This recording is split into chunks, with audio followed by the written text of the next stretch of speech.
भगवाधारी योगी आदित्यनाथ ने जब यूपी की कमान संभाली थी तब उनके आलोचक कहते थे सिवाय हिंदुत्व के योगी के में एक कुशल शासक का कंटेंट नहीं है। योगी ने अपने काम से और गवर्नेंस से उनको जवाब दिया। पीएम मोदी के विकास के एजेंडे को न सिर्फ जमीन पर उतारा बल्कि यूपी को विकास की बेहतरीन नजीर बना दिया। खास बात यह रही कि बतौर सीएम योगी एक सीईओ की भूमिका में दिखे, जिसने देश के सबसे बड़े सूबे में कोरोना महामारी से लेकर कानून व्यवस्था तक को अपने बेहतरीन नेतृत्व से कंट्रोल किया।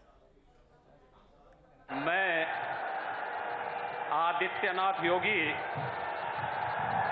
ईश्वर की शपथ लेता हूं।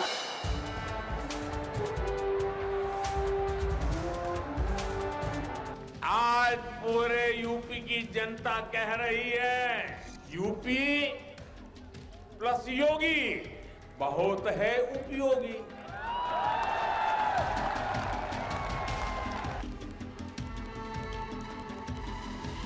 ब्रांड योगी और उनका यूपी मॉडल दूसरे प्रदेशों के लिए एक बड़ी नजीर की तरह है। भगवाधारी योगी ने पिछले 5 सालों में हिंदुत्व के उस रंग और तेवर को यूपी के युवाओं के बीच पहुंचाया है जिसका अर्थ आधुनिकता, विकास और सांस्कृतिक राष्ट्रवाद का है। ब्रांड योगी ने इसलिए भी हर उम्र और वर्ग में जगह बनाई है क्योंकि योगी का हिंदुत्व तुष्टिकरण के बजाय डंके की चोट पर बराबरी की बात करता है। सरकार की हनक दिखनी चाहिए लेकिन दंगाई को भनक भी नहीं लगनी चाहिए। कब काम हो रहा है ये जब वो दूसरे लोग की यात्रा में निकले तब उसको एहसास होना चाहिए। और इसलिए भाइयों बहनों, प्रदेश में दंगे नहीं होते। आज उत्तर प्रदेश में दंगे नहीं होते।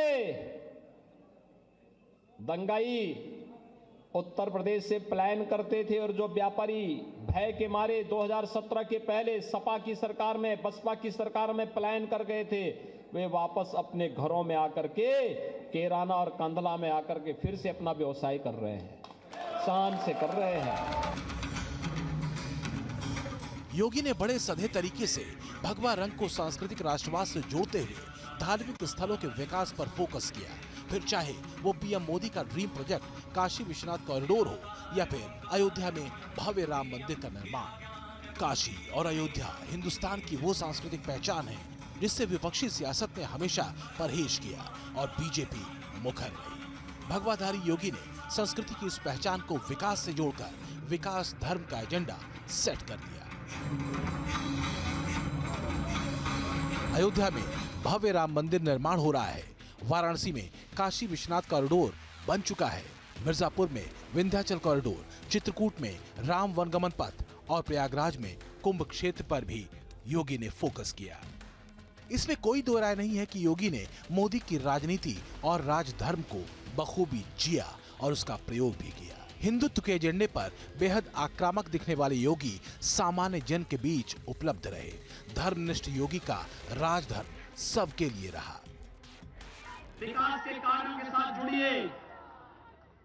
प्रदेश सरकार विकास के माध्यम से राम राज्य की परिकल्पना को साकार करना चाहती है। आदरणीय प्रधानमंत्री जी ने लोक कल्याण की जितनी योजनाएं दी हैं, लगभग 125 योजनाएं समाज के अंतिम पायदान पर खड़े हुए व्यक्ति के लिए। राम राज की लकीर पर योगी राज चला और बदलाव की इस राजनीति को यूपी वालों ने हाथों हाथ लिया। जाति की खेमेबंदी राष्ट्रवाद के घेरे में जाकर खत्म हो गई। मंडल से आगे कमंडल एक बार फिर असरदार दिखा, लेकिन योगी के कमंडल में जल सांस्कृतिक गौरव से अभिमंत्रित था। इसे हाथ में लेकर योगी ने 5 बड़े संकल्प लिए। यूपी को सुशासन का मॉडल देने का संकल्प, तुष्टिकरण पर चोट, गरीबों तक योजनाओं की पहुंच सुनिश्चित करना, सांस्कृतिक गौरव और परिवारवाद, वंशवाद पर चोट। विकास के कार्यक्रमों को जिस मजबूती के साथ आगे बढ़ाने का कार्य किया और साथ ही साथ गरीब कल्याणकारी योजनाओं को प्रभावी ढंग से आगे बढ़ाने के लिए जो प्रयास प्रारंभ हुए हैं, आज उसका परिणाम जनता जनार्दन ने जातिवाद, परिवारवाद, वंशवाद की राजनीति को पूरी तरह तिलांजलि देते हुए 2022 में भी भारत भारतीय जनता पार्टी को प्रचंड बहुमत के साथ ये विजय श्री उपलब्ध कराई है।